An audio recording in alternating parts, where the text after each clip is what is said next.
Wycliffe Bible, Hebrews 2.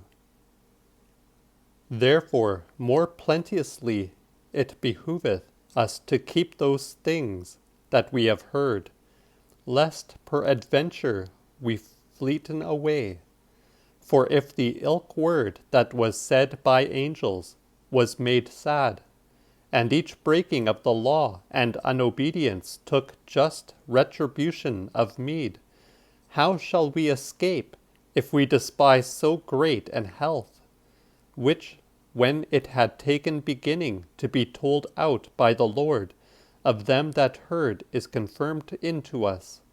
For God witnessed together by miracles and wonders and great marvels and diverse virtues and departings of the Holy Ghost by his will. But not to angels God subjected the world that is to coming, of which we speak.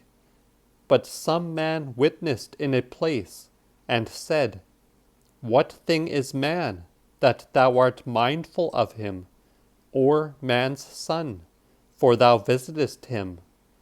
Thou hast made him a little less than angels.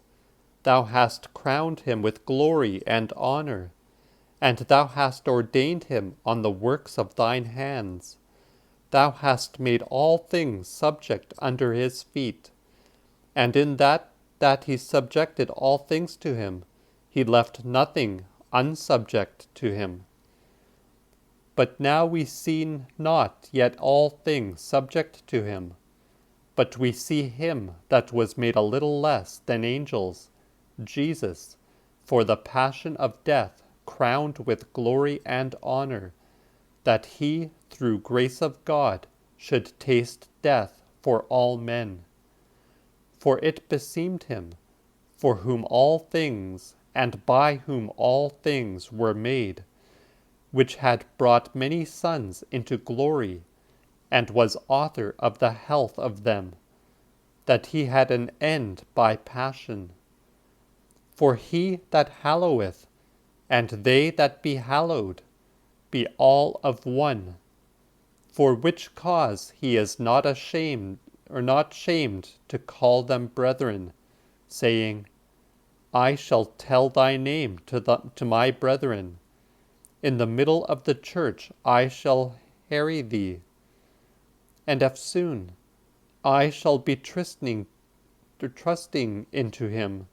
And eftsoon, lo, I and my children, which God gave to me. Therefore, for children commend to flesh and blood, and he also took part of the same, that by death he should destroy him that had lordship of death, that is to say, the devil, and that he should deliver them that by dread of death, by all life were bound to servage. And he took never angels, but he took the seed of Abraham. Wherefore he ought to be likened to brethren by all things, that he should be made merciful and a faithful bishop to God, that he should be merciful to the trespasses of the people. For in that thing in which he suffered and was tempted, he is mighty to help also them that be tempted.